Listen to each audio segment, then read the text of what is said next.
Ok, bonjour à tous une fois de plus. Par la grâce de Dieu, je pense que nous allons commencer. Poursuivre aussi l'enseignement sur Romains, le chapitre 5, 6, 7 et 8, dans l'optique véritable de comprendre comment marcher dans une pleine victoire sur le péché, parce que c'est la volonté de Dieu pour nous. C'est pourquoi le Seigneur Jésus-Christ est venu mourir. C'est pourquoi il nous a sauvés. Amen. C'est pourquoi il est allé à la croix. Je vais prier. Seigneur notre Dieu, notre roi, nous voulons te bénir encore et te dire merci en cette matinée nouvelle. Reçois toute la gloire, Père, pour ce dimanche 26 août 2018. Jour que tu nous accordes le privilège de voir, de vivre, de contempler, Éternel, et davantage d'être dans ta communion, dans ta présence les uns les autres. Papa, reçois toute la gloire pour tout le cheminement que tu nous as porté et donné de poursuivre jusqu'à aujourd'hui, jusqu'à ce chapitre 8, deuxième partie. Nous voulons vraiment te remettre toutes choses, Éternel, et nous prions que ton Saint-Esprit nous accompagne, qu'il soit là pour nous diriger, pour nous conduire, pour nous inspirer, pour ouvrir notre saine intelligence et éclairer davantage les yeux de nos cœurs, afin que nous recevions vraiment la révélation de la connaissance de ta personne, la compréhension claire de tes Écritures selon ce que toi tu as dans le cœur, Seigneur. Sois béni parce que par le Saint-Esprit, nous avons autorité sur tout esprit qui ne te glorifie pas et sur la chair également, Seigneur. Merci donc de nous donner, d'être pleinement attentifs, pleinement concentrés, ô Dieu, à tout ce que tu nous communiqueras encore maintenant. Seigneur, nous voulons nous laisser diriger par ton esprit, selon ta volonté, selon ce que tu as partagé avec ton peuple, que ce soit ceux de cette ville de Yaoundé, dans ce quartier de Mendon, ou encore ceux qui, dans le monde, pourront avoir la grâce, la bénédiction, le privilège d'écouter ces enseignements. Sois béni, Père éternel, au nom puissant et glorieux de Jésus-Christ. Amen. Amen. Gloire à Dieu. Voilà, bien-aimés, nous sommes au chapitre 8. Et j'ose vraiment espérer par la grâce de Dieu que nous sommes en train de terminer cette longue série que nous avons commencé il y a, peut-être nous sommes déjà à 2 mois par là. Je bénis le Seigneur qui nous a soutenus jusqu'ici une fois de plus. Je veux lui rendre grâce. Ça c'est davantage avec l'espérance dans mon cœur que nous serons en train de terminer aujourd'hui avec cette série-là. Je vous prie de prendre patience, de vous muscler spirituellement, physiquement, afin de ne pas laisser aussi le sommeil avoir raison de vous, ou la fatigue avoir raison de vous. Restez éveillés. Et une chose aussi, je pense, qui sera faite, c'est qu'après, aujourd'hui, si par la grâce de Dieu, nous terminons réellement Romains 8 aujourd'hui, le dimanche prochain, si le Seigneur le veut bien, on va revenir comme une sorte de résumé sous forme de questions-réponses de tout ce qui a été dit dans cette série d'enseignements et même sur les autres enseignements qui avaient déjà été donnés, toujours concernant la nouvelle naissance, la victoire sur le péché et la marche par l'esprit. Il y a un ensemble de choses qui avaient été déjà dites en complément de cette série qui sont importants. Il faut toujours réviser, il faut toujours revenir sur ces choses parce que ce sont les bases. Ce sont les bases qui nous donnent d'évoluer de manière assez stable sur le plan de notre marche avec Dieu. Il ne faut pas les oublier. Malheureusement, le constat que je fais, c'est bien que les enseignements soient enregistrés, il y a très peu de personnes qui prennent la peine de les suivre à nouveau. Très peu. Je voudrais juste vous encourager, frères et sœurs, à prendre la peine de les écouter. Prenez la peine de les écouter. C'est vrai, il y en a qui sont parfois très longs, plus d'1 heure, parfois 2. Il y en a même qui frisent 3 heures. Moi, je donnais encore une astuce aux frères hier pour leur dire, moi-même, je réécoute les enseignements que je donne. Parce que parfois, c'est quand j'enseigne que le Saint-Esprit me révèle certaines choses et je les déclare dans la foi, je les proclame dans la foi pour davantage les examiner moi-même après encore en profondeur. Et c'est pourquoi je prends donc souvent la peine moi-même de réécouter les enseignements que je donne. Et je disais aux frères, c'est vrai, ça peut être difficile de s'asseoir là pendant 1 heure, 2 heures de temps à suivre un enseignement. Ça peut être difficile pour certaines personnes. Moi, ce que je fais, je prends l'habitude de suivre les enseignements pendant que je fais un travail qui ne met pas véritablement mon intelligence en contribution. Donc, habituellement, ce que je fais, c'est le repassage. Quand je veux écouter les enseignements, je demande simplement à mon épouse, est-ce qu'il y a les habits à repasser? Si elle me dit oui, je suis très content. Et puis je lui dis, sors-moi tous les habits qu'il faut repasser. Elle me dit, non, c'est beaucoup. Je dis, tous les habits, apporte-les-moi. Et quand elle est place là, je regarde bien la pile d'habits que j'ai à repasser. J'essaie de jauger en fonction du temps que je peux mettre. Et parfois, j'aligne des enseignements de près de 7 heures de temps, où je m'assois, je repasse pendant 7 heures de temps en suivant les enseignements. Et je vous dis, pendant ce moment, je suis véritablement rafraîchi. Je suis en train de faire un travail utile pour la maison et en même temps, je suis en train de m'édifier sur le plan spirituel. Ça fait que je ne dors pas. Amen. Je ne dors pas. Donc, c'est la discipline que je me donne. Parfois, c'est quand je suis en train de laver les assiettes, quand je fais la vaisselle, que je mets les enseignements et pendant que je fais la vaisselle, j'écoute les enseignements. Où tu peux être en train de balayer le sol, ou laver le sol, ou laver les habits, ou préparer. Tu mets les enseignements, voilà, tu hausses un peu le volume, et pendant que tu es en train de travailler, tu es en train d'être rafraîchi sur le plan spirituel. Ce sont des astuces. Si tu prends un enseignement que tu mets et tu te couches sur ton lit ou sur ton canapé pour dire je vais le suivre, je ne te donne pas 30 minutes pour que le sommeil commence à t'emporter. Donc, essaye de voir comment tu peux faire quelque chose d'utile pendant que tu es en train également de t'édifier sur le plan spirituel. Amen. S'il vous plaît, mettez ça en pratique. Moi, ça me bénit, moi, ça me rafraîchit. Que ce soit les enseignements que je donne ou bien les enseignements d'autres frères, les Henri Vieux-de-Murat, les Raymond Bourgier, les David Wilkerson, voilà, les Ravenhill, tous ces frères qui sont assez bénissants, qui ont été des serviteurs et qui sont des serviteurs de Dieu fidèles. Je passe beaucoup de temps à écouter aussi ce qu'ils disent. Les frères comme John MacArthur, ce sont des frères qui sont assez bénissants. Et je mets les audios ou les vidéos et puis j'écoute. Gloire à Dieu. Ok, bien-aimés. Romains chapitre 8.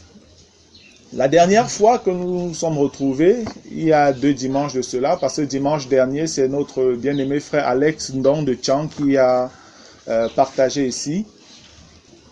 Déjà, dimanche donc surpassé, nous nous sommes dit que le chapitre 8 du livre de Romains nous présentait un peu le résultat de tout ce que Christ a accompli à la croix. Le résultat de ceux qui ont compris aussi comment marcher dans la victoire sur le péché, selon ce qui nous a été révélé dans Romains 6 et 7 surtout. Parce que Romains 5 nous donne la preuve que Dieu nous aime. Et la preuve ultime que Dieu nous aime, c'est qu'il a donné son Fils en sacrifice pour nous racheter de notre vie de péché. C'est la preuve ultime du témoignage de l'amour de Dieu pour nous chrétiens. Romains 8 nous présente même encore cela. Et ça nous donne de voir tous les bénéfices dans lesquels entreront tous ceux qui accepteront la discipline du Saint-Esprit dans leur vie, selon ce que le Seigneur a accompli et selon ce qu'il veut continuer à accomplir sur un plan pratique dans leur vie au quotidien. Au quotidien, parce que la vie chrétienne se vit au quotidien. Ce n'est pas une chose hebdomadaire, une fois par semaine ou je ne sais pas, non. Au quotidien, vous devez vivre la vie de Christ qui est en vous si vous avez cette vie. Si l'Esprit de Christ habite en vous, alors vous appartenez à Christ et Christ habite en vous. Et ça voudrait dire que ce Christ qui est en vous, il n'est pas là simplement le dimanche. Il n'est pas là simplement le mercredi ou encore le samedi. Mais il y est tous les jours. Vous devez prendre conscience de cela et agir en fonction de cela. Gloire à Dieu.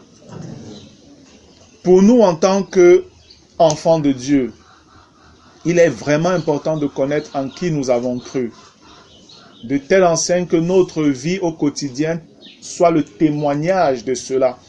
Parce que c'est la manifestation de ce que tu es devenu en Jésus-Christ qui donne au monde de voir véritablement que Christ est réel. Et que la vie de Christ dont nous parlons constamment, l'œuvre qu'il a accomplie est vraie, elle est réelle, elle est vérité. C'est au travers de ta vie, c'est pas au travers simplement de tes paroles. C'est pourquoi Jean le chapitre 1, le verset 4 vous fait comprendre qu'en elle était la vie, en la parole était la vie, et la vie était la lumière des hommes. Amen. C'est la vie qui est la lumière, c'est pas les paroles qui sortent de la bouche. Le monde aime voir. Le monde aime voir avant de croire. Dieu le leur concède parce qu'ils ne sont pas encore dans la foi. Mais pour vous qui êtes chrétiens, la Bible dit vous ne marchez pas selon les choses visibles, mais selon les choses invisibles. Amen. Amen. À côté du fait que de manière générale, Romains 8 nous présente le privilège et les grâces, les bénédictions que nous avons suite à l'œuvre que Christ a accomplie à la croix. Romains 8 nous parle également, surtout la deuxième partie que nous allons voir aujourd'hui, à partir du verset 18 là. Ça nous parle de l'espérance que nous avons en Christ par l'œuvre qu'il a accomplie et également de la persévérance que nous devons manifester maintenant que nous avons déjà compris ce qu'il a accompli pour nous. Amen. Comprenez bien. Il y a l'espérance. C'est une chose.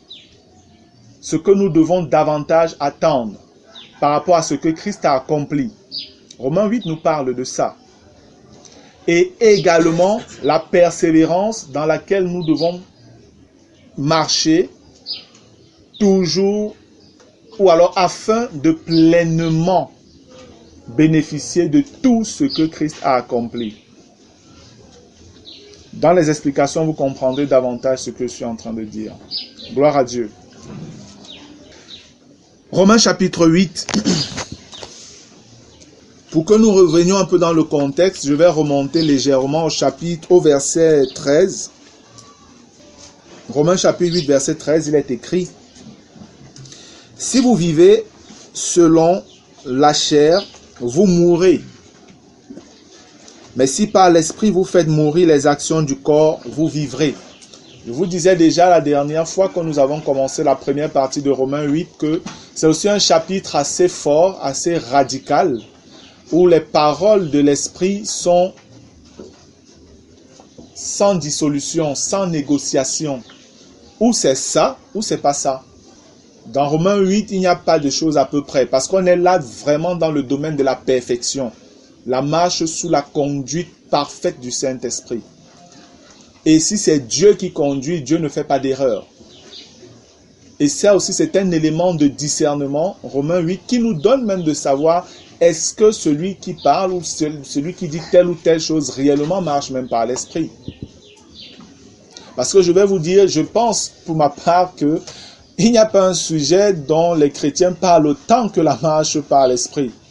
Les chrétiens en parlent tellement. Chaque chrétien dit non, frère, il ne faut pas que la chair, frère, non, c'est l'Esprit, frère, c'est l'Esprit qui conduit. Je prie pour que l'Esprit me conduise. On parle tellement de l'Esprit, de la conduite, de la direction, de la marche par l'Esprit.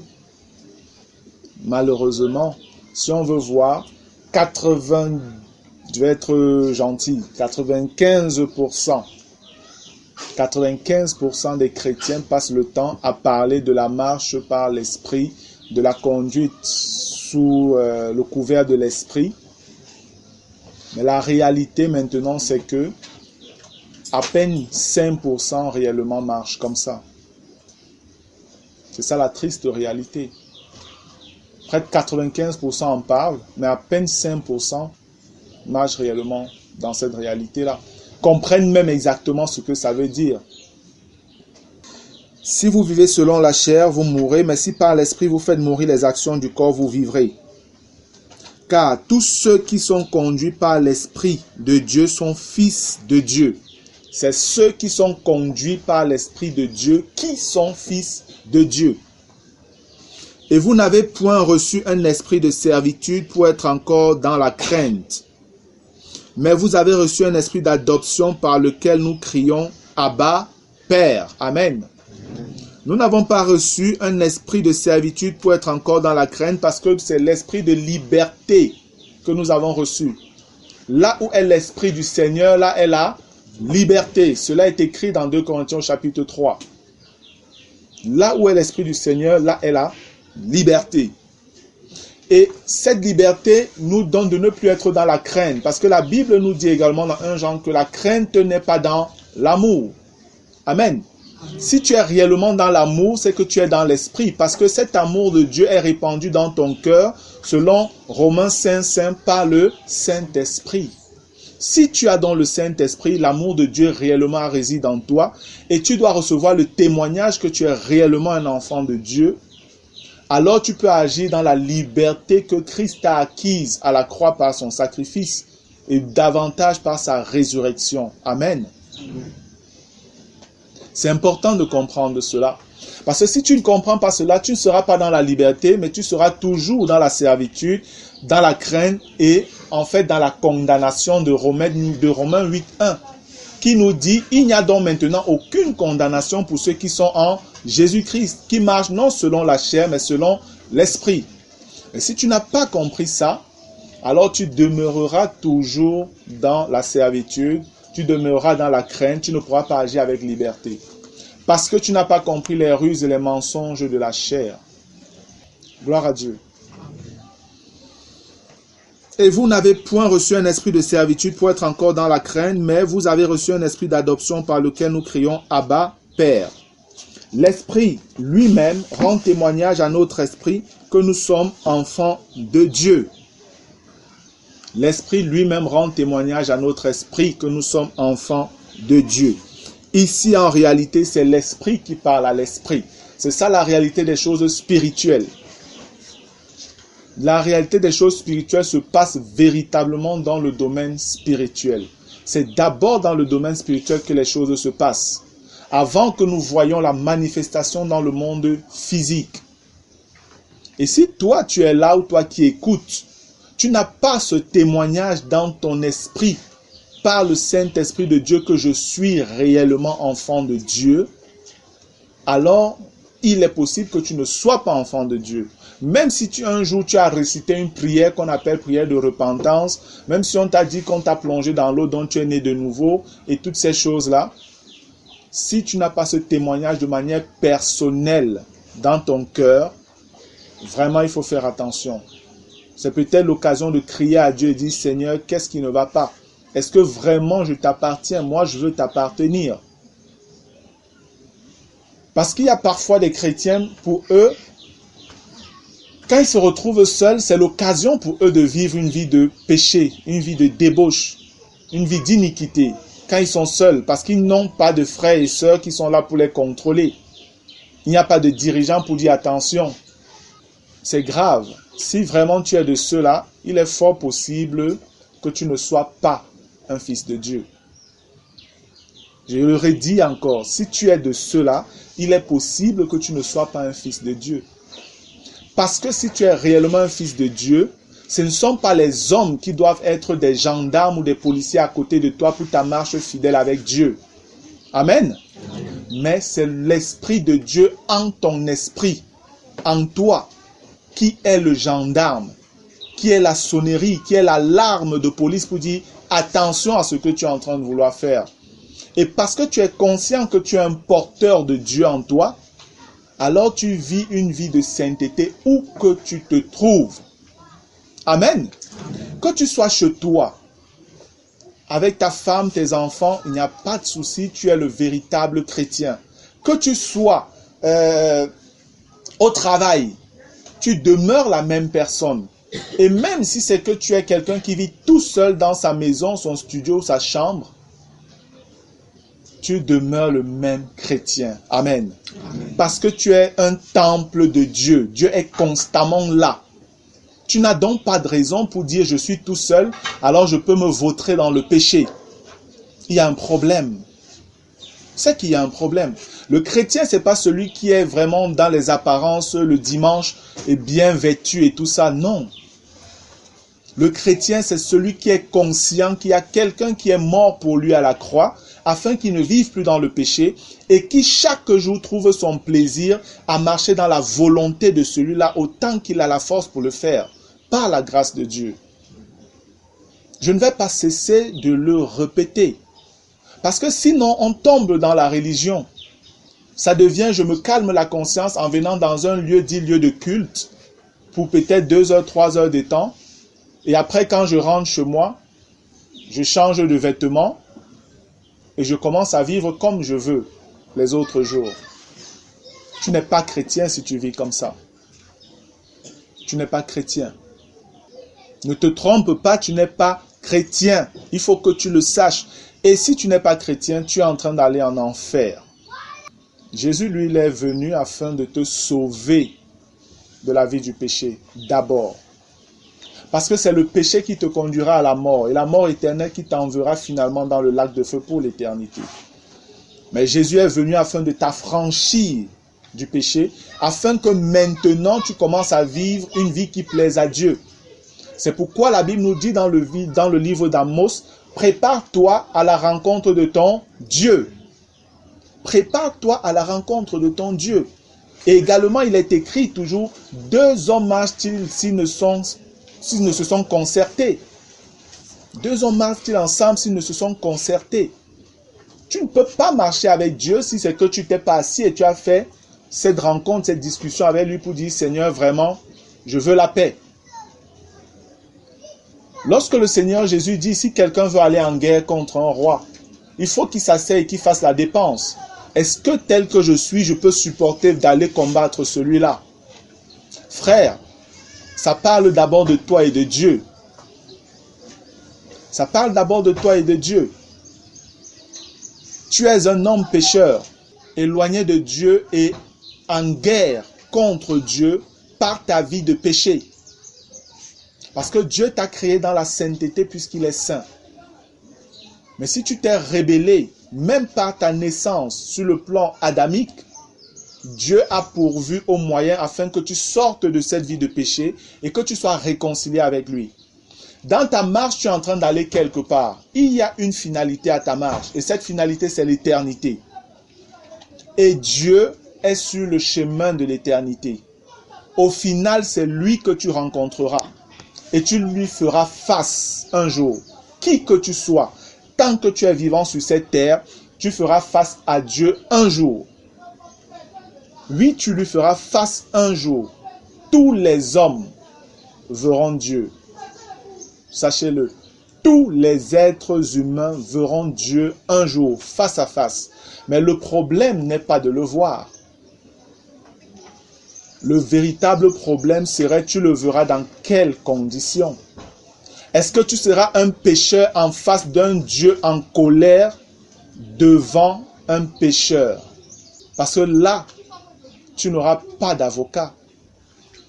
Parce que l'avocat, c'est Jésus-Christ. Et lui, il sera l'avocat de ceux qui, pendant qu'ils étaient vivants, ont accepté de lui confier leur vie et de vivre comme il a demandé. Non pas de faire simplement un acte religieux en entrant dans l'eau, baptême et toutes ces choses, mais non seulement en faisant ça parce qu'il faut le faire, mais également en vivant conformément à ce qu'il a demandé présentement. Prépare-toi à la rencontre de ton Dieu. Et le temps est court. Nous sommes en train d'aller vers la fin, vers le moment où les tribulations vont tomber sur la terre de la part de Dieu. Nous sommes dans un temps où la persécution va se lever fortement contre les chrétiens à cause de leur vie de justice. Tout cela sera permis par le Seigneur afin de faire le tri, pour qu'on sache réellement au temps de la fin où nous sommes, quels sont ceux qui servent réellement Dieu et quels sont ceux qui ne le servent pas.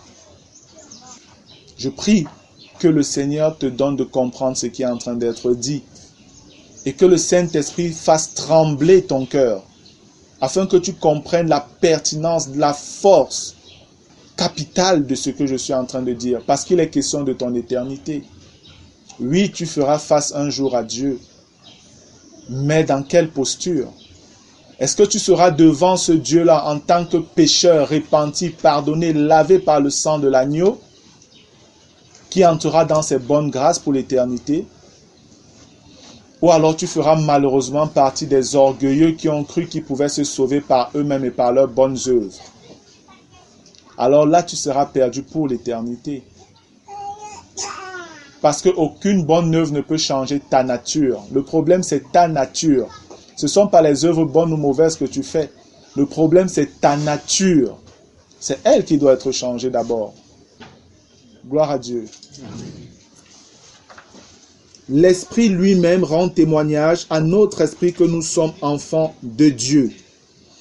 Verset 17. Or, si nous sommes enfants, nous sommes aussi héritiers.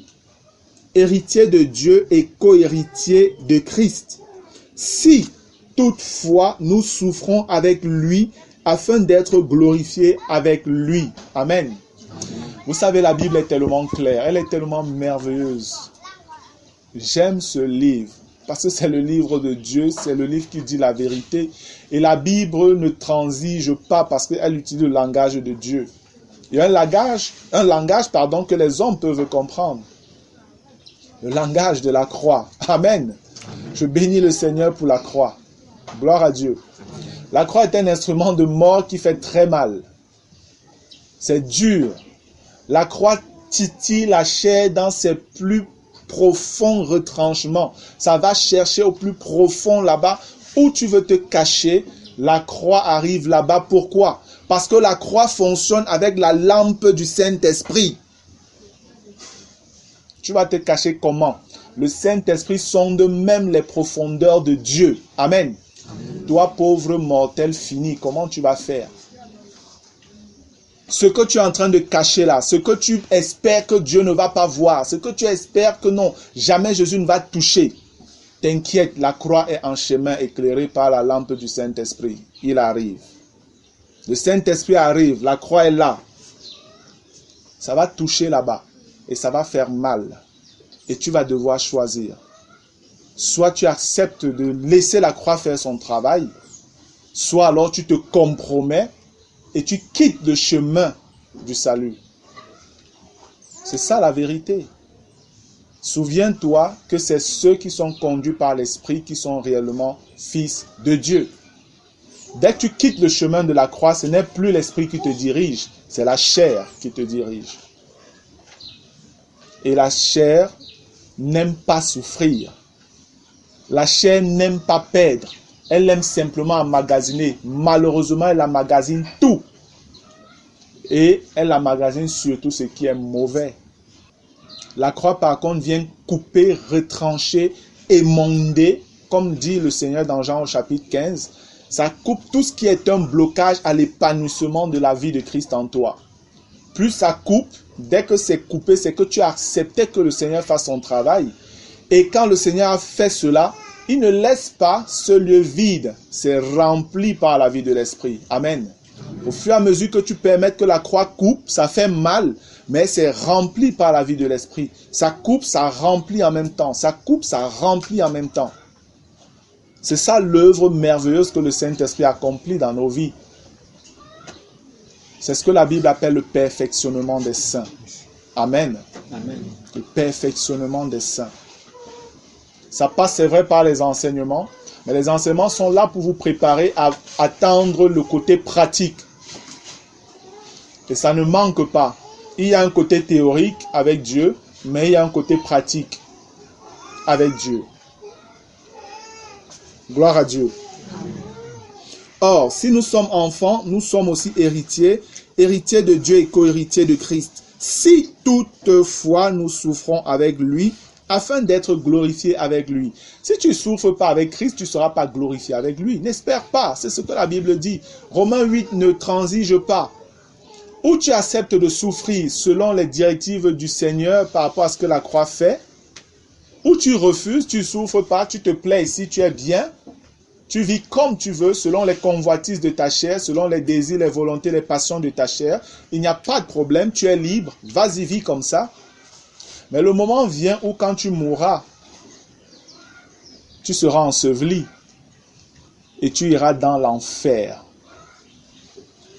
Tu iras dans le feu là. Et à ce moment, tous les bienfaits dont tu ne te privais pas ici sur la terre ne pourront pas t'aider à sortir de là. Même de l'eau, tu n'auras pas. Alors que sur la terre, tu prenais du champagne, du whisky, du vin rouge et toutes les belles liqueurs et les bonnes liqueurs que tu voulais. Mais là-bas, tu vas demander qu'on trempe juste le doigt pour mettre une goutte d'eau sur ta langue. Mais il n'y aura personne pour faire ça. C'est pourquoi il est écrit, prépare-toi à la rencontre de ton Dieu. Jésus-Christ est en train d'arriver. Peut-être les gens ne sont pas très conscients de cela, même les chrétiens qui le disent constamment. Mais l'enlèvement n'est plus très loin de nous. Par la grâce de Dieu, après cet enseignement-ci, je vais donner un enseignement sur l'enlèvement, afin de vous donner de comprendre combien c'est important cet événement et combien c'est proche. Combien c'est proche. Il est bon que tu meurs, s'il arrive que tu meurs, et qu'on dise, non pas qu'il a été enseveli, mais qu'il a été transporté dans le sein d'Abraham. Alléluia. Amen. Amen. Et là, c'est le lieu pour ceux qui ont accepté de souffrir. Ceux qui ont accepté de souffrir, de passer par la perte d'un ensemble de choses parce qu'ils avaient en vue la cité dont Dieu est l'architecte et le constructeur. Abraham était un homme qui était immensément riche à son époque. Mais la Bible nous dit qu'Abraham n'a pas construit de maison, il habitait sous des tentes. Ce n'est pas en vain que la Bible le dit. Nous aujourd'hui, tout notre désir, notre rêve, c'est d'avoir des grosses maisons.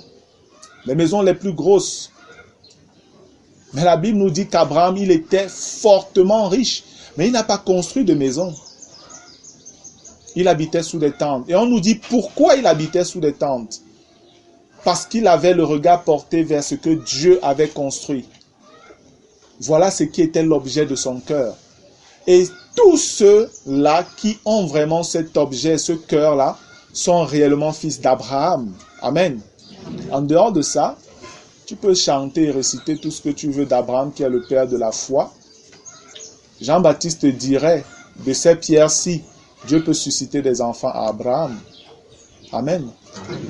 Ce ne sont pas ceux qui crient là, Abraham, Abraham, ou bien Seigneur, Seigneur, qui sont véritablement enfants de Dieu. Mais c'est ceux qui font ce que Dieu demande. Et c'est possible de marcher selon ce que Dieu demande, selon ce que la Bible dit. On vous a souvent fait comprendre que non, ce n'est pas possible parce que nous sommes des humains, des pauvres pécheurs. C'est faux. C'est pas ce que la Bible dit. La Bible nous fait comprendre que Jésus-Christ est venu mourir à la croix afin de nous donner la capacité de devenir enfants de Dieu. C'est ce qu'on appelle dans Jean chapitre 12, Jean chapitre 1, verset 12, le pouvoir de devenir. Il nous a donné le pouvoir de devenir enfants de Dieu. Et le pouvoir de devenir, c'est le pouvoir aussi d'être. Et être pour moi, c'est vivre. Marcher comme Christ a marché. Gloire à Jésus. Verset 18. J'estime que les souffrances du temps présent ne sauraient être comparées à la gloire à venir qui sera révélée pour nous. C'est tellement profond ce verset. S'il faut en parler vraiment, on pourrait partir d'ici pour entrer dans l'éternité, pour entrer dans le millénaire et autres. J'ai pas envie d'y aller aussi profond. Mais je pense que lorsqu'on lit ce passage, il est assez clair avec ce que nous avons déjà dit depuis le début, de Romains 5 jusqu'à présent, jusqu'à aujourd'hui. J'estime que les souffrances du temps présent ne sauraient être comparées à la gloire à venir qui sera révélée pour nous. Il y a une gloire à venir qui nous attend. Quelque chose que Dieu a préparé pour ceux-là qui acceptent de souffrir avec Christ, comme c'est écrit là. Les versets 17 et 18. Cela est réservé pour ceux qui acceptent la voie de la souffrance. Si vous voulez comprendre davantage ce que je dis avec un peu plus de profondeur, je vous encourage à aller lire toute l'épître de Pierre, sa première épître, 1 Pierre.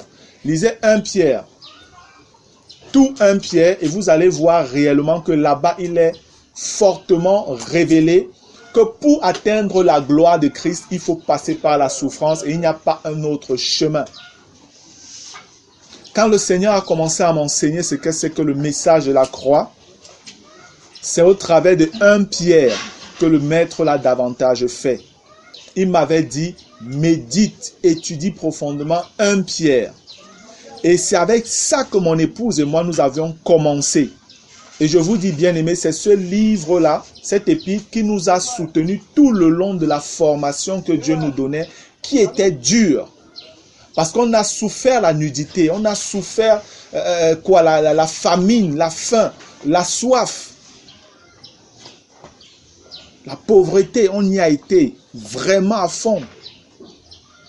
Mais chaque fois qu'on regardait, c'était dur, on allait relire 1 Pierre. Je vous dis, dès que c'était très chaud, qu'on sentait qu'on est à bout, on reprenait 1 Pierre, qu'on relisait simplement des lectures. Je lis un chapitre, le prochain chapitre, elle lit, après je lis un chapitre, on finissait. Simplement pour nous fortifier, nous rappeler cela. Voilà l'exercice que nous faisions, mon épouse et moi. Et ça nous donnait donc de tenir. Parce que c'était dur. Je ne vais pas vous mentir, c'est dur, frères et sœurs. Mais c'est dur en fonction de ce qui a été payé pour. Et c'est Christ, c'est le Fils unique de Dieu qui est allé à la croix, qui a donné sa vie, qui a versé son sang.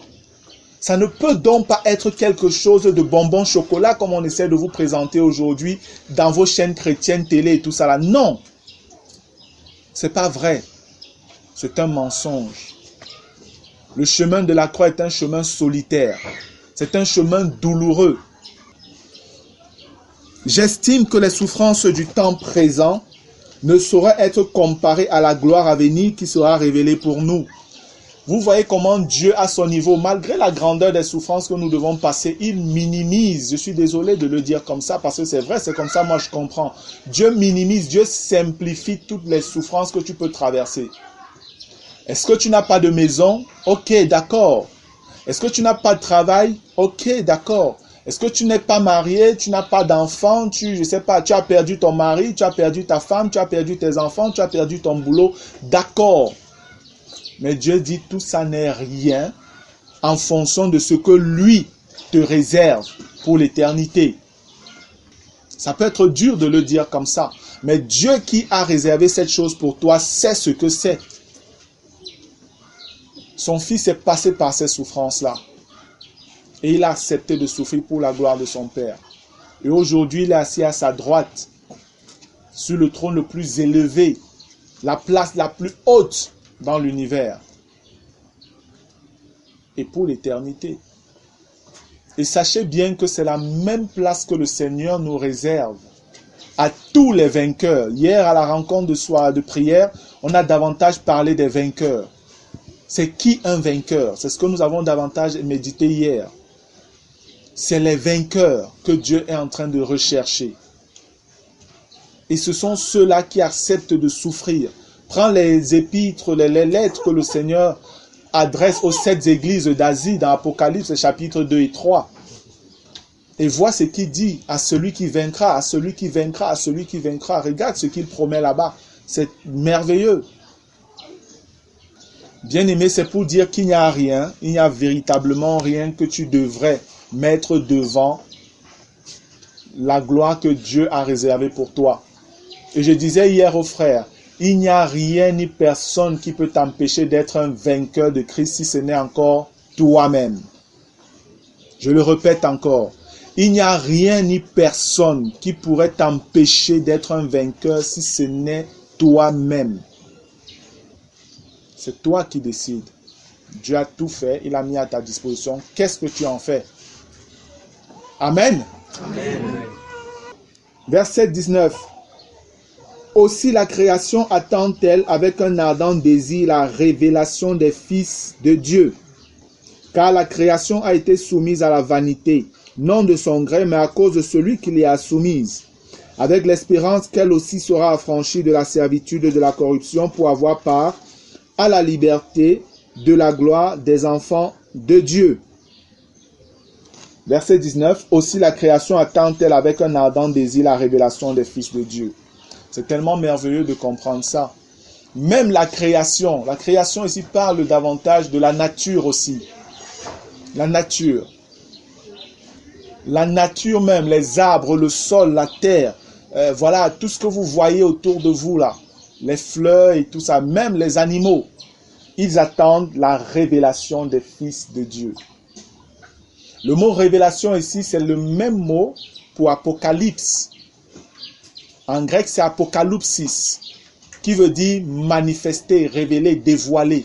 Donc on vous dit, la création attend la manifestation des fils de Dieu. Et quand on parle de manifestation, c'est quelque chose de visible. Amen. C'est quelque chose de visible.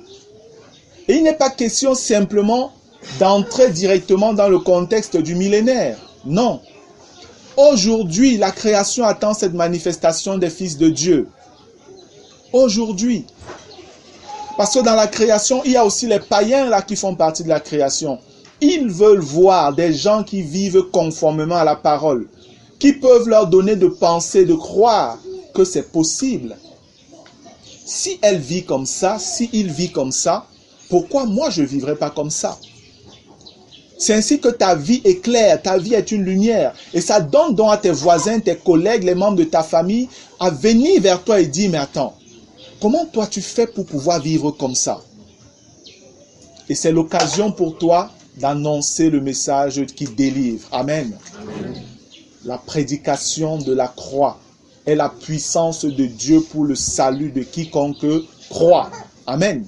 Amen. Du juif premièrement, mais aussi du grec. Donc c'est pour toutes les nations, pour tous les hommes.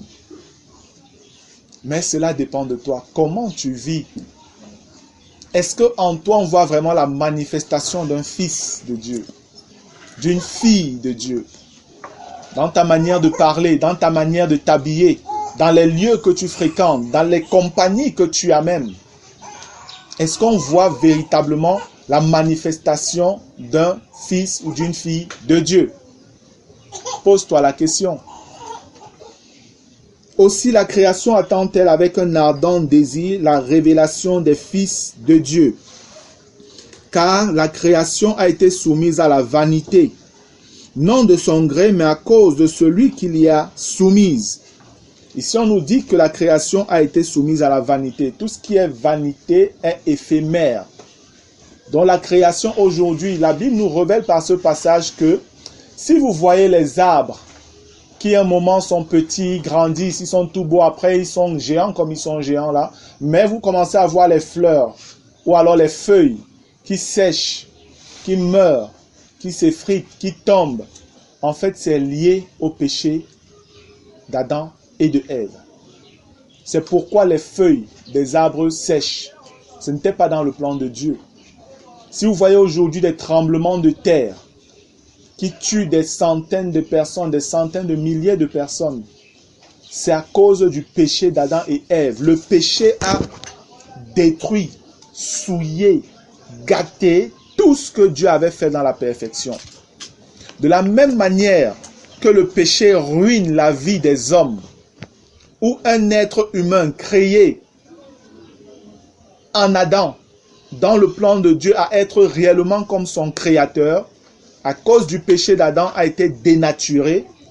Aujourd'hui, vous voyez un être humain qui avait un destin glorieux de fonctionner dans le domaine du divin, être en train de fonctionner comme un animal. Voilà ce que le péché a créé, a causé. C'est pourquoi vous pouvez voir aujourd'hui des hommes qui peuvent aller violer des enfants de 2 mois. Voilà l'abomination dans laquelle le péché a trempé les hommes. C'est pourquoi vous pouvez voir aujourd'hui des hommes qui couchent avec des hommes, des femmes qui couchent avec des femmes, des hommes qui couchent avec des animaux et des hommes qui couchent avec des cadavres. Toutes ces abominations, des hommes qui mentent, qui trompent leurs femmes, qui volent, qui font tout ce qui est impensable venant d'un être humain. Frère, le seul problème à la base de tout cela, c'est le péché. De la même manière que la création aujourd'hui est totalement dans la confusion, c'est exactement comme ça que l'homme est dans la confusion. En fait, les représentations physiques des dégâts dans la nature sont le témoignage du fait qu'en l'homme, ça ne va pas, rien ne tient. C'est pourquoi l'homme est malade. C'est pourquoi l'homme peut être infirme. C'est pourquoi l'homme, voilà, il est tout ce qu'il est de mauvais, de méchant. C'est à cause du péché. C'est pourquoi Jésus est venu, parce qu'il n'y a aucun homme qui a le pouvoir de réparer cela. Aucun. Le Seigneur est venu afin de sauver l'humanité, il n'est pas venu sauver une seule personne. C'est pour dire que ceux qui pensent qu'ils sont très justes, ils ne font pas trop de mal et qui sont assez bons pour trouver Dieu en eux ou bien pour trouver la bonté en eux, ils se trompent, ils sont séduits. Cette pensée même déjà est la preuve que tu es dans la séduction, mon ami. Tu es pécheur dans ta nature, tu ne peux pas changer cela. Le plan de Dieu, c'est de te tuer et de recréer quelque chose de neuf à l'image de son Fils qui est le prototokos, le prototype de l'homme parfait que Dieu veut. C'est Jésus-Christ et personne d'autre. Amen. Le monde ne veut pas ce message. Le monde ne l'accepte pas. Le monde vomit davantage les chrétiens maintenant. Mes frères, c'est le seul message qui peut apporter le salut au monde. Amen. Amen. Jésus le savait, il savait qu'on allait le rejeter, il savait qu'on allait le tuer, il savait qu'il allait souffrir toutes ces choses. C'était écrit, c'était prophétisé. Et c'était son esprit qui était dans ces prophètes de l'ancienne alliance qui annonçaient ces choses qui allaient lui arriver. Mais il est quand même venu. Il est quand même venu par amour pour son Père, qui était celui-là qui a établi tout dessein à l'avance.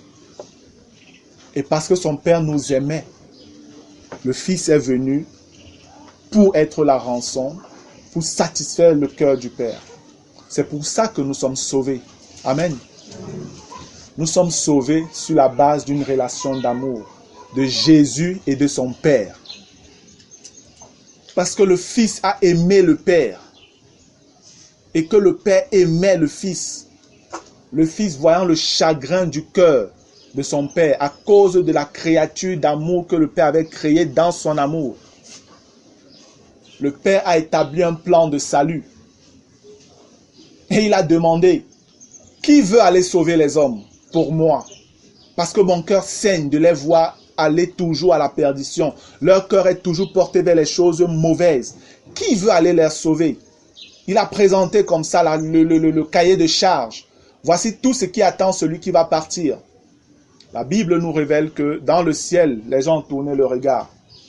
Il n'y avait personne qui acceptait. Le Seigneur a regardé même parmi les hommes là.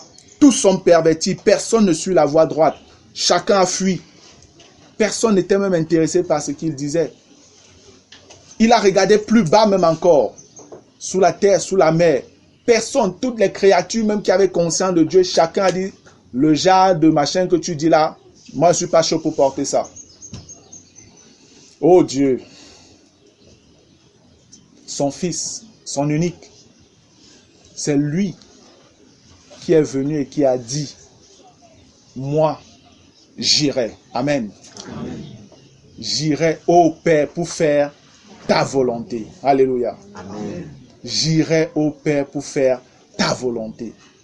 Tu m'as formé encore et je vais partir. Jésus est venu parce que son Père aimait les hommes, souffrait de voir les hommes aller toujours à la perdition. Il a accepté de venir mourir. Lui, il était parfait, il n'avait rien fait de mal. Mais l'histoire de l'humanité est une histoire d'amour du Créateur vis-à-vis de ses créatures. Satan trompe les hommes en leur faisant croire que Dieu ne prend pas garde à vous. Il vous ment. Satan te ment. Dieu t'aime. Dieu t'aime dans toute la boue dans laquelle tu étais. C'est ce que Romains 5 nous révèle. Lorsque tu étais encore ennemi de Dieu, Dieu a envoyé son Fils mourir pour toi à la croix. À plus forte raison maintenant que tu es devenu un enfant de Dieu. Dieu veut faire de toi son ami. Dieu veut faire de toi son enfant. Afin de rétablir toute chose à la normale, telle qu'il avait pensé au commencement. Et frère, je vous supplie d'avoir toujours cette image dans la tête, dans l'esprit, que Dieu a aimé les hommes et il a accepté l'offre de son Fils de venir nous sauver. Et son Fils a accompli parfaitement l'œuvre de son Père. Et c'est pourquoi le jugement est éternel. C'est pourquoi le jugement est éternel. Parce que la faute qui avait été commise était une faute éternelle. Et il n'y avait que quelqu'un qui était hors du temps qui pouvait venir nous racheter de cette mort éternelle-là. Et Dieu seul pouvait le faire. Gloire à Jésus-Christ. Il est bon de comprendre ça, bien-aimé. Et si tu l'as compris, vis comme un chrétien avec cela en souvenir. Ne vis pas par rapport aux dirigeants. Ne vis pas par rapport à ce que les gens vont penser ou dire ou faire. Non. Vis par amour de ce que Dieu te révèle. L'amour qu'il a pour toi. Et comme Jésus qui a aimé son Père et a donné sa vie pour que son Père soit satisfait, c'est ainsi que toi aujourd'hui, si tu es réellement fils de Dieu, tu dois donc accepter de donner également ta vie afin que le cœur du Père soit satisfait. Et c'est comme ça que tu t'identifies véritablement à Jésus. Et c'est en cela qu'on peut dire que tu es co-héritier avec lui parce que tu as fait exactement ce qu'il a fait dans l'amour du Père. Amen. Amen. Il est le premier, ce qu'il a accompli, personne d'autre ne peut l'accomplir. Mais il a choisi de nous donner de participer à son œuvre. Et c'est pourquoi la Bible dit clairement dans 1 Corinthiens 3 que nous sommes co-ouvriers avec Dieu. Nous travaillons avec lui dans cette œuvre-là. Ceux qui acceptent de payer ce prix, Dieu leur réserve des choses excellentes et parfaites. Si tu fais moins, n'attends pas quelque chose de Dieu. Ne pense pas que tu peux être un chrétien, oh là là, les chrétiens bonbons qui font comme ils veulent. Et ils espèrent que Dieu va comprendre. Il va comprendre quoi quand son fils est mort? Si Jésus n'était pas mort, il pouvait encore peut-être comprendre. Mais son fils est mort. Si toi tu es parent, imagine que tu as un seul fils, un seul. Et tu le donnes pour sauver la vie de quelqu'un. Il meurt ton fils pour que l'autre vive. On l'a arrêté parce qu'il volait, on voulait le tuer. Mais par amour, tu as donné ton fils à sa place. En lui disant, maintenant que je donne mon fils, vis dans la vie que mon fils vivait, une vie juste. Mais lui, tu l'as sauvé comme ça au travers du sacrifice de ton fils. Quand il vient, il commence même par te voler toi-même. Il te vole d'abord toi-même, il te vole tes choses et tout, et puis pas continuer à voler. Quelle est l'attitude de ton cœur vis-à-vis d'une telle personne? Tu te demandes pourquoi j'ai donné mon fils. Est-ce pour que celui-ci continue à vivre comme ça? Et en réalité, ce que ton cœur va réclamer, ce sera quoi?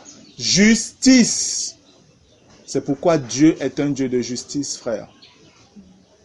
C'est pourquoi Dieu est un Dieu de justice. Et la justice de Dieu doit être satisfaite. Pour tous ceux qui acceptent Jésus, ils entrent dans la satisfaction de la justice de Dieu.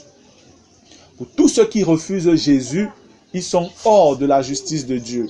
Et hors de la justice de Dieu, il n'y a pas de miséricorde. Amen. Amen. Il n'y a pas de miséricorde.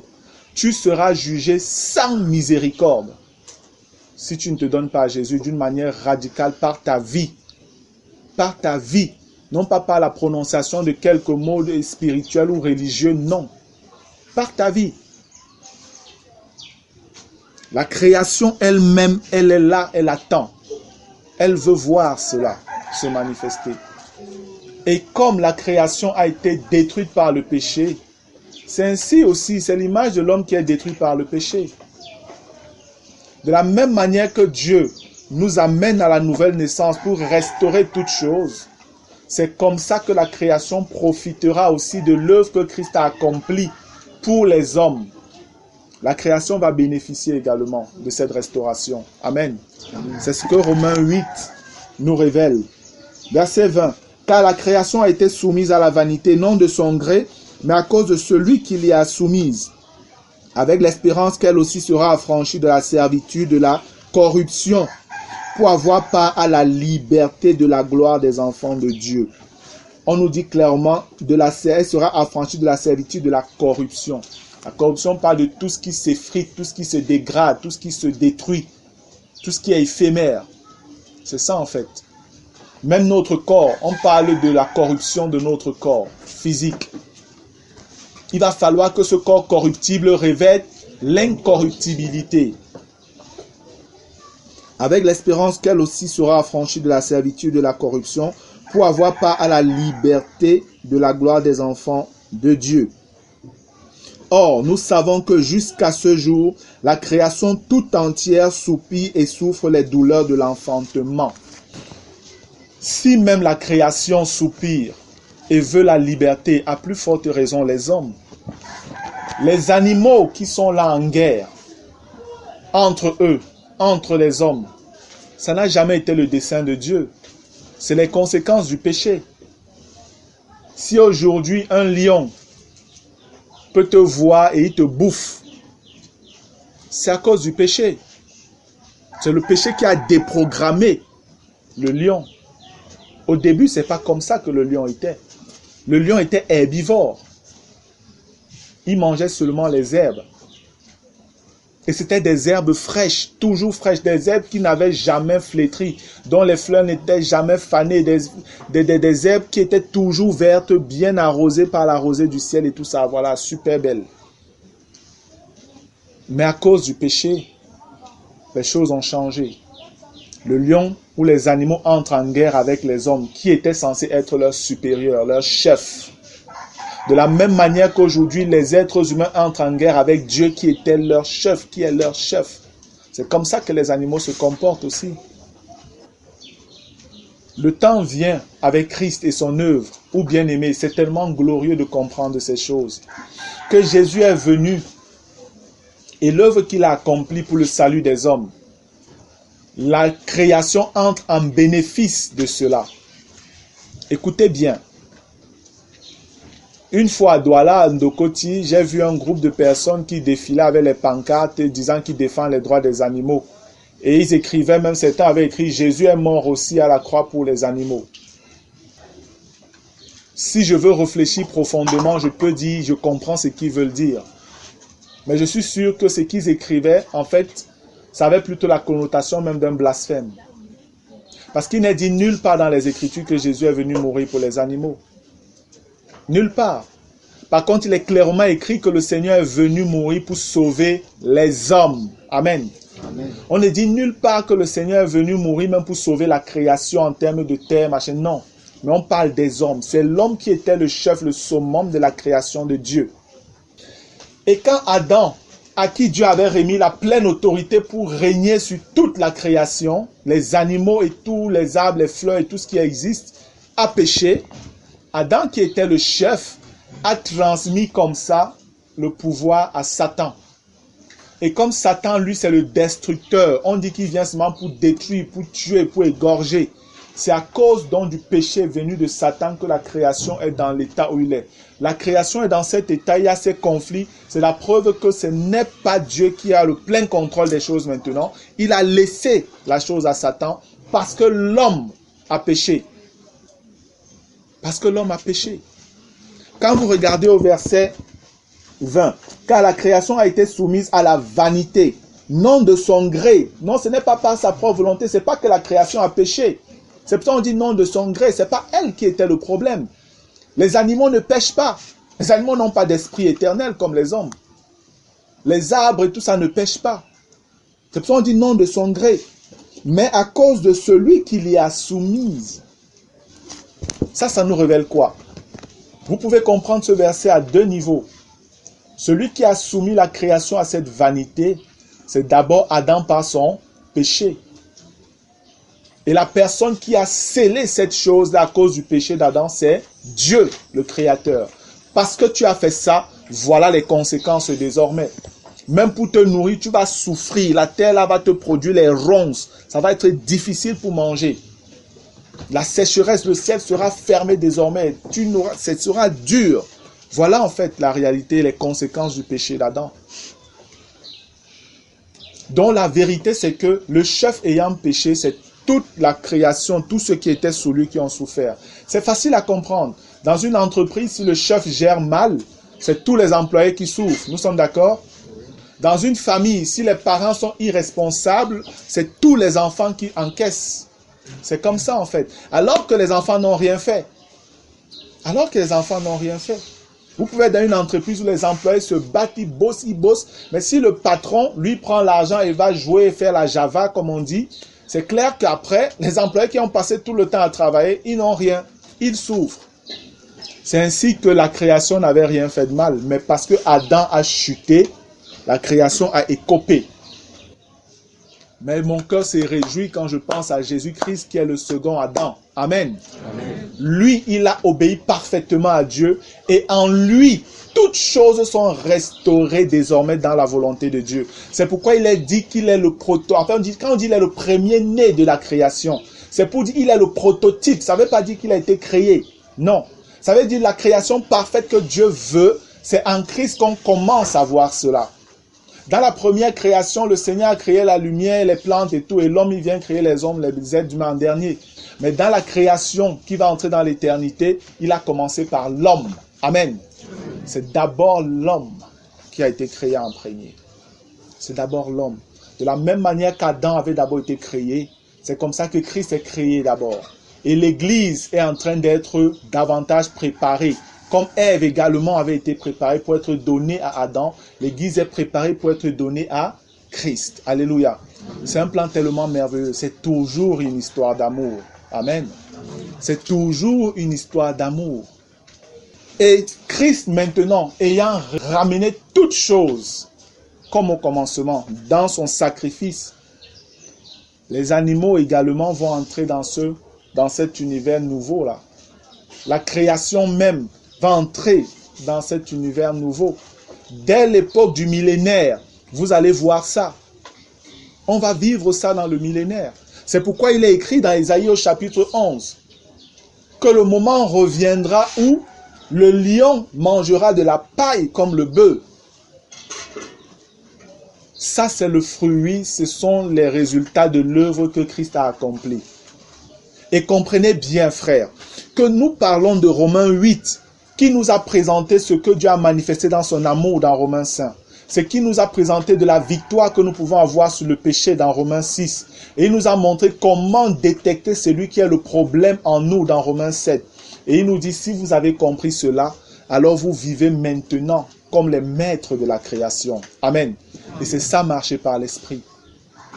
C'est ça marcher par l'esprit. Quand on dit la création attend la manifestation des fils de Dieu, c'est parce qu'il n'y aura plus guerre entre les hommes et les animaux en ce moment-là. Aujourd'hui, les hommes s'amusent à tuer les animaux n'importe comment et faire n'importe quoi. C'est vrai, Dieu a demandé qu'on devait se nourrir de ces animaux-là. Mais au commencement, ce n'était pas ça.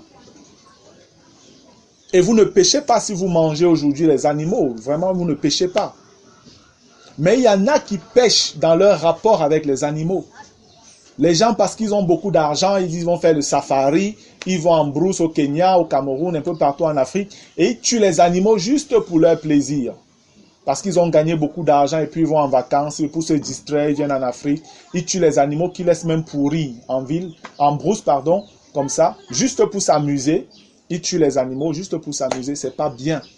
C'est la preuve qu'ils sont dans la corruption eux-mêmes. Un véritable enfant de Dieu qui a l'esprit de Dieu en lui n'agira pas comme ça. Amen. Et c'est en cela que même à notre époque, la création profite déjà du bien de la manifestation des enfants de Dieu. Un enfant de Dieu qui comprend ce que je dis présentement ne va jamais torturer un animal. Jamais. S'il tue un animal, c'est parce qu'il sera dans le besoin pour se nourrir. Ou alors c'est un animal qui est dans la corruption, qui lui-même est nuisible. À l'exemple des souris et toutes les autres qu'on tue parce que voilà, elles nous déchirent les habits, elles nous bouffent parfois même notre argent et tout ça. C'est pourquoi on les tue. C'est pourquoi il y a ce conflit en fait. Je rentrais du travail, je pense que ça devait être hier ou avant-hier, je ne me rappelle plus. Et il y a un chien au niveau de rond-point express là-bas juste après, qui a été cogné par une voiture. Le chien souffrait en route, il essaie de se lever, il tombe, il criait.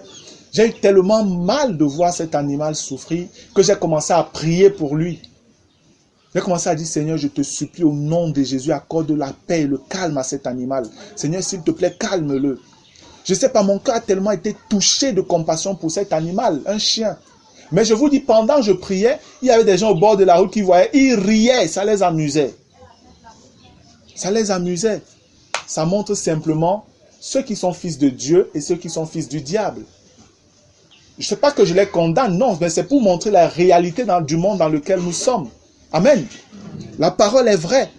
Un enfant de Dieu ne se réjouira jamais d'une chose comme ça. À moins qu'il soit totalement ignorant, qu'il ne soit pas éclairé de ces choses que je partage avec vous ce matin.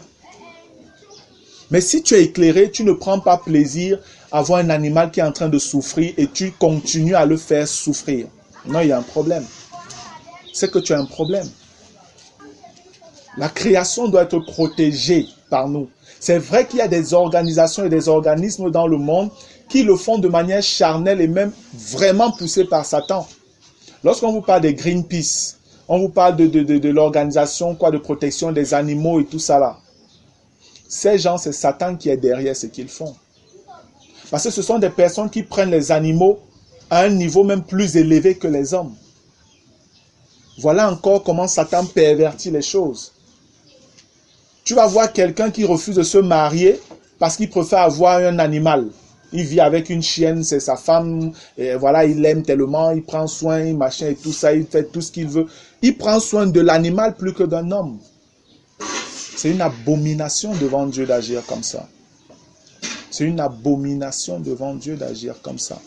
Il y en a qui se battent pour protéger la nature, les arbres et tout, et ils sont prêts à tuer des hommes qui peut-être vont couper les arbres. Ils sont prêts à tuer des hommes parce qu'ils veulent protéger les arbres et tout. Et en Inde, dernièrement, il y a une grosse folie où un homme a épousé un arbre. Parce qu'il disait que c'était la preuve de son amour pour la nature. Je vous dis la vérité. Il a épousé un arbre. C'est plus Dieu ça. Amen. C'est simplement la corruption du péché. C'est la corruption du péché. Au Canada, aujourd'hui, il est permis d'épouser des animaux. C'est permis au Canada d'épouser un chien, d'épouser un bœuf, d'épouser... C'est permis. Voilà les choses dans lesquelles le monde d'aujourd'hui vit. Et tout ça, c'est à cause du péché. Christ est venu afin de restaurer toutes choses. Amen. Amen. On devient pour moi, on est véritablement homme lorsqu'on est né de nouveau. Tant qu'on n'est pas né de nouveau, on n'est pas différent d'un animal. Et ce que je dis bibliquement, je peux le prouver. C'est pourquoi la Bible parle de l'homme animal et de l'homme spirituel. Il y a des moments glorieux qui arrivent, frère, parce que Christ a accompli ce qu'il a accompli à la croix. Mais nous devons vivre dans la mesure des choses. Les animaux n'ont pas d'esprit pour dire qu'ils sont là éternels. Jésus est venu mourir à la croix pour eux. Non, Jésus est venu mourir pour les hommes. Puisque l'homme est le chef de la création, si l'homme est remis à son niveau plein potentiel selon la volonté de Dieu, alors la création va profiter des bienfaits de l'homme. Amen. C'est comme ça le plan de Dieu. Donc vous ne pouvez pas dire que Jésus est venu mourir pour les animaux. Non. Jésus est venu mourir pour les êtres humains, les hommes. Mais la création profitera de la restauration des hommes par le sacrifice de Jésus-Christ. Voilà la vérité. Amen. Amen. Je vais lire rapidement Ésaïe 11 là. Je vais lire à partir du verset 5. La justice sera la ceinture de ses flancs. Ici on parle du rameau qui sortira d'Isaïe, on parle du Christ, du Messie. La justice sera la ceinture de ses flancs et la fidélité la ceinture de ses reins. Ésaïe 11, verset 6. Le loup habitera avec l'agneau. Ça peut être possible aujourd'hui? Ah non. C'est que le loup va le manger. Ah oui, le loup va le déchirer. Le loup habitera avec l'agneau et la panthère se couchera avec le chevreau. Wow. Le veau, le lionceau et le bétail qu'on engraisse seront ensemble. Et un petit les conduira. Un petit enfant les conduira. La vache et l'ours auront un même pâturage. La vache et l'ours. Aujourd'hui, l'ours trouve une vache, il lui assène un coup de patte, la vache est au sol. Mais non, on dit qu'ils auront un même pâturage. Ils vont manger la même chose. Leurs petits, un même gîte. Un même lieu où dormir. Et le lion, comme le bœuf, mangera de la paille. Alléluia. Ça, c'est le miracle de l'œuvre que Christ a accompli à la croix. Le nourrisson s'ébattra sur l'antre de la vipère. Le nourrisson et la vipère. Ils pourront jouer ensemble. Et l'enfant sevré mettra sa main dans la caverne du basilic. Le basilic, c'est aussi une sorte de reptile aussi très venimeux, qu'on trouve surtout du côté de l'Asie du Sud-Est. C'est un peu comme les lézards, c'est très dangereux. Il ne se fera ni tort ni dommage sur toute ma montagne sainte, car la terre sera remplie de la connaissance de l'Éternel, comme le fond de la mer par les eaux qui le couvrent. En ce jour, le rejeton d'Isaïe c'est qui? Jésus, le fils de David. En ce jour, le rejeton d'Isaïe sera là, comme une bannière pour les peuples, comme un drapeau, dont tout le monde le verra, tout le monde regardera à lui. Les nations se tourneront vers lui, et la gloire sera sa demeure. Amen. Amen. Voilà l'œuvre bénie que Christ a accomplie. C'est une œuvre qui est déjà accomplie. Amen. Amen. Mais on y entrera au temps programmé par Dieu. Parce que Dieu est un Dieu des dispensations. Amen. Amen. C'est déjà accompli. Jésus a déjà payé le prix pour tout ça. Il ne va pas venir encore mourir pour que non. C'est déjà accompli.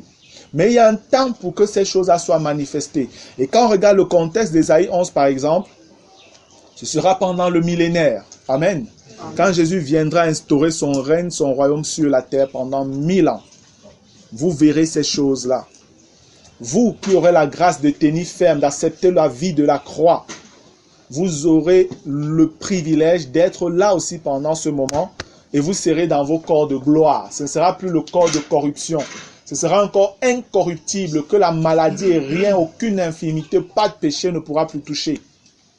Vous serez parfait exactement comme le Père, esprit, âme et corps, comme le Fils. Amen. Amen.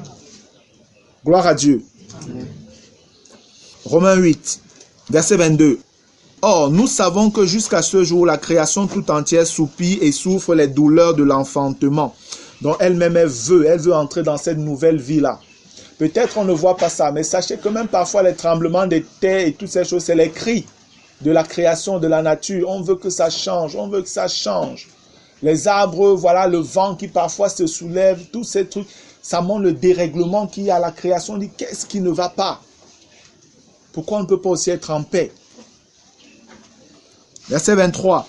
Et ce n'est pas elle seulement, donc ce n'est pas seulement la création, mais nous aussi, qui avons les prémices de l'esprit, nous soupirons en nous-mêmes en attendant l'adoption, la rédemption de notre corps. Alléluia.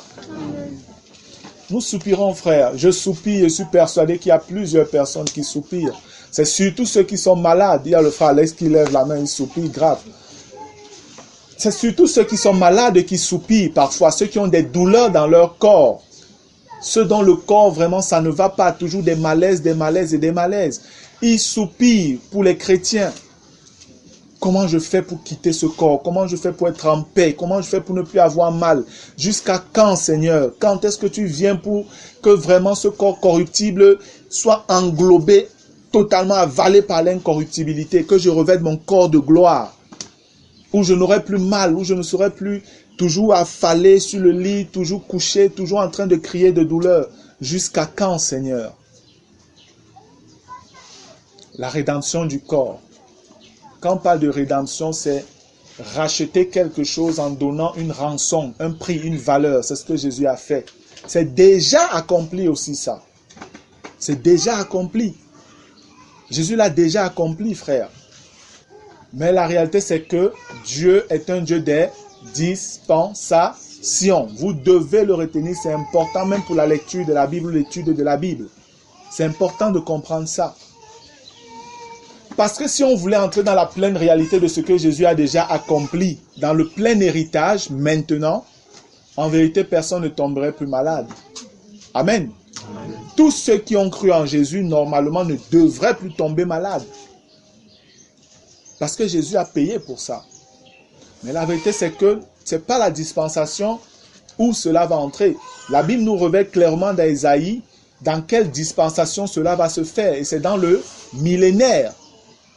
C'est dans le millénaire que tous ceux-là qui auront été fidèles au Seigneur et tout, quand ils seront plus de maladie, jamais plus, fini.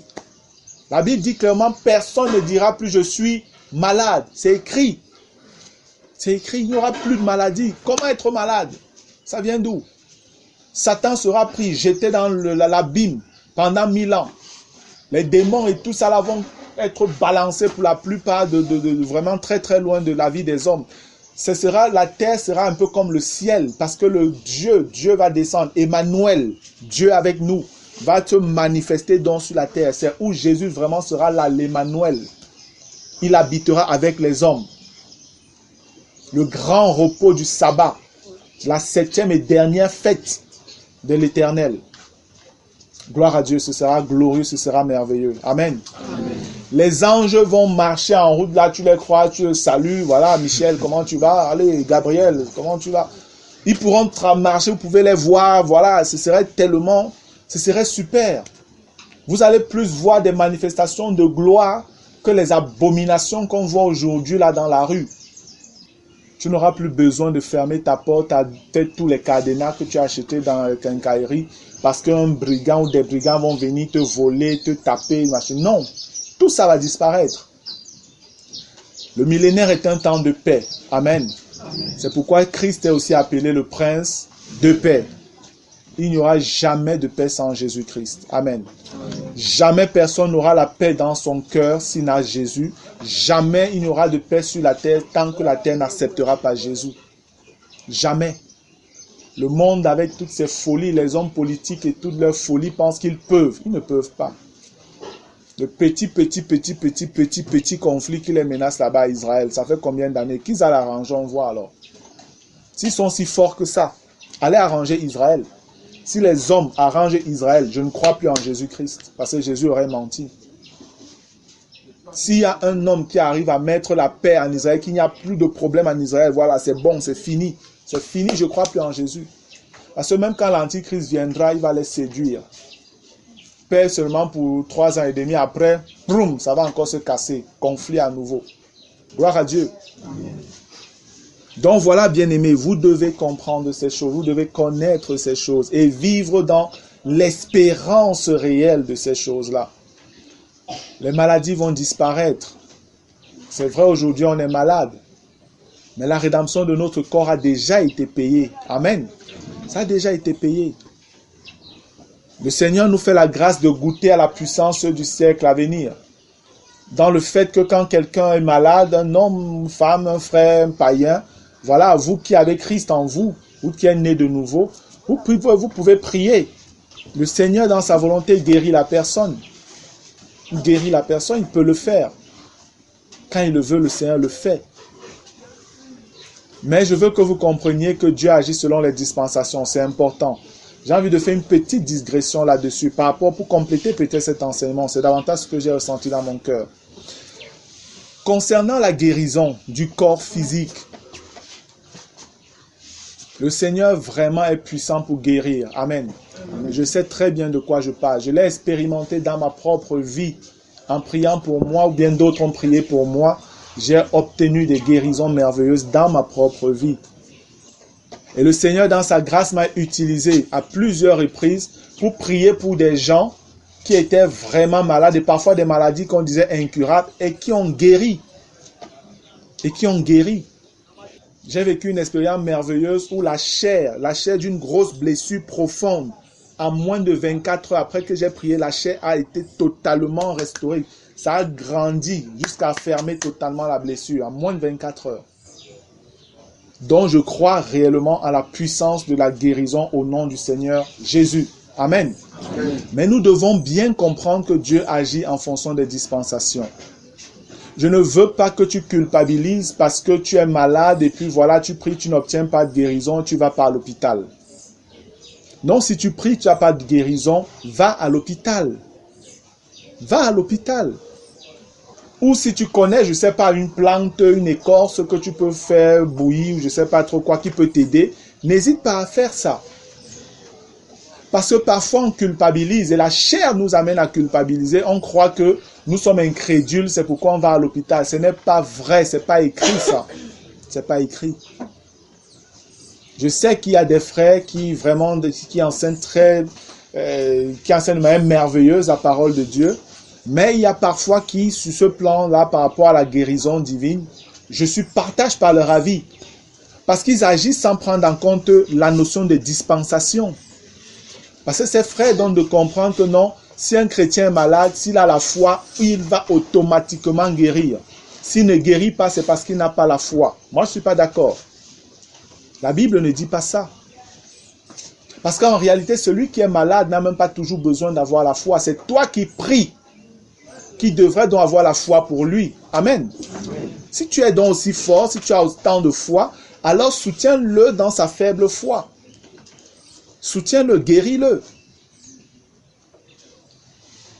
Le Seigneur qui a ressuscité parfois des morts là, les morts là avec quelle foi pour se lever? Non, c'est la foi du Maître qui les a ramenés selon la volonté de Dieu. Jésus lui-même marchait selon la volonté de Dieu par rapport à la guérison. Jésus n'a pas guéri tous ceux qui étaient en Israël. Il y a des moments où il est parti avec plein de malades comme ça, mais il guérit une seule personne et il laisse tous les autres, il part. Pourquoi?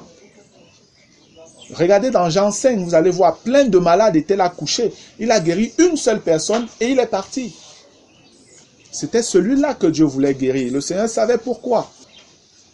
Moi, je crois réellement à la guérison divine, mais je crois que Dieu agit dans sa souveraineté selon la dispensation présente où nous sommes.